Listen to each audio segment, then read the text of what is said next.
because if you've been involved in the advocacy, you'll be happy if things like this are coming out. The meaning of this is people are coming in, they are embracing agriculture, and the policy of the government is attractive to some extent. But when you talk about revolution now, for some states, we're getting revolution, because when you say revolution, you know what that means. For Nigeria, we don't have that yet. I'm happy for states like Kaduna, you know, the volume of investment that is coming into that place. The meaning for the new investment, like the Olam project, that will take a lot of youth off the street, and they will get a lot of job in that processing center. For the likes of Kebbi, the Lagos State money is still moving there. A lot of people are into rice there. And if you look at it, it's a good thing. We are moving gradually, but we want to like work on our policy. Let's sit down, understand this thing, and take it as a business, not the figure of thing, conferencing. Well, talking about policy, if we have to take it from there, this is one area that agriculturists like you have always been advocating. This policy, relax it, let people come in and all of that. And I feel that's also where to start from, because if you're talking about policy, let there be the policy, and then people who are engaged in the business will now get into the business of agriculture. But let us understand, Agric as a business, do farmers or even the Nigerian government really understand and see Agric as a business? Thank you. That is one question. Thank you very much. You see, the challenge is, it has always been a policy thing. I know the policy problem has been there, but when you talk about the business, it has always been a project thing, where you expect subsidy, you want to get loan, you get this loan, you get few thousands of naira that cannot even do anything. You get this loan, you put it in your agric, or you spend it anyhow, you don't pay back to the government. So government have always, but when you talk about business, the first thing is we don't have the proper information about the industry. Most people don't even know the business of agriculture. Until we have the information will lead to empowerment, then the empowerment will lead now to the power that we need in terms of, because when you are informed, okay, what is the nice thing for me to do? I never know that I can do this, I can do this. The simple thing is, if you are doing it as a business, before you go into the business or any business, you need to understand the inputs and the output ratio. You need to have your business plan cut out. You need to do your SWOT analysis. You need to know, is this really cut out for me? Do I really need to do this? But because of because of, oh, there is loan, you meet a youth now, he's talking about, how do I get agriculture? But there are a lot of things you can do along the value chain. It's so massive. But when you have the information, you process the information. For example, I might decide to go into logistics. I might decide to go into warehousing. I might decide to go into marketing. I might decide to go into processing. I might decide to go to, like for me, I'm a practical farmer. You understand?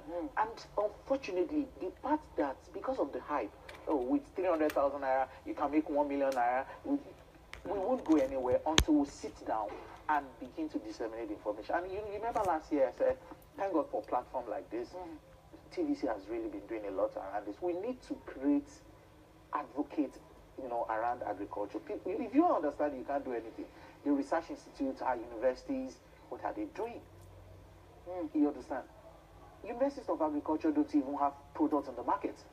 They don't even have products within their own jurisdiction. So you cannot see a bottle of honey, for example, made by University of Agriculture. Exactly.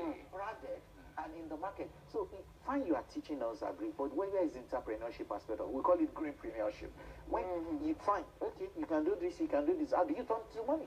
And so what does government really need to do for agriculture to move away from,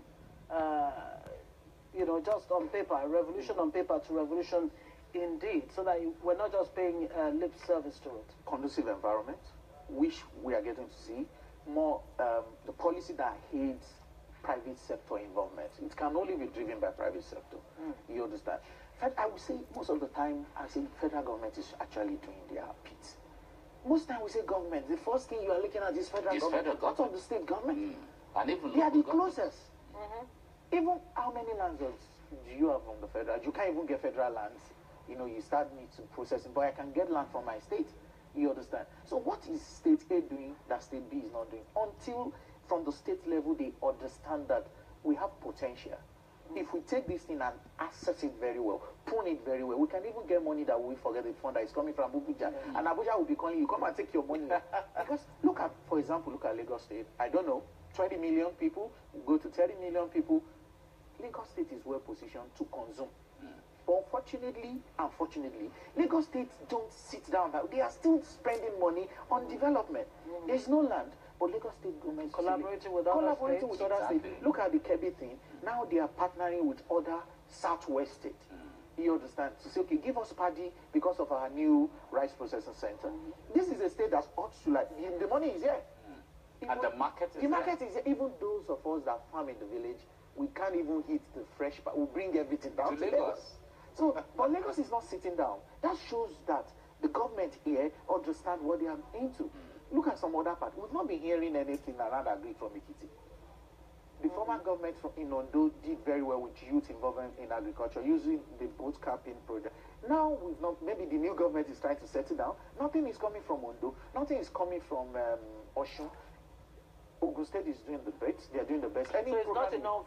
In the case of Ekiti, for example, I recall just over the weekend I heard that the best farmer in Ekiti was given 1 million naira. That is within the state. Yes. When we are talking about revolution now, why will I go back to Ekiti to go and do Agric? Because you give somebody 1 million? This is 1 million that I can make on just have 3 plots of my pineapple farm in a day without leaving the farm. Are you making that? Of course. Wow. Of course. See, So why would I that's the knowledge. So you You started the vegetable something behind your house. I just harvested a bunch of plantain from one plantain tree in my backyard. Oh, that's and I good. shared it among 7 families. Can you didn't sell that. Currently, You didn't make money from it. Currently, what we do is even try as much as possible to start selling plantain using standard measurement. Enough of saying a bunch is 500. Yes, exactly. And now I sell my plantain as high as 150 naira per kg. So let's say that bunch of yours is 10 kg. Multiply by 150, that's 1,005.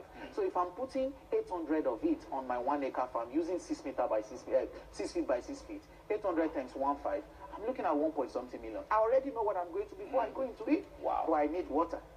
I need to prepare my land. I need to get a good input in terms of soccer. I need to understand all this. Then where do I get it?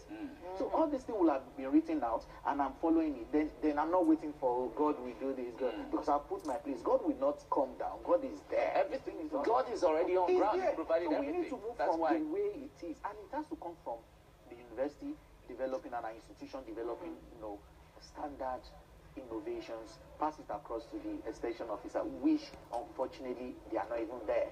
So let's take it up.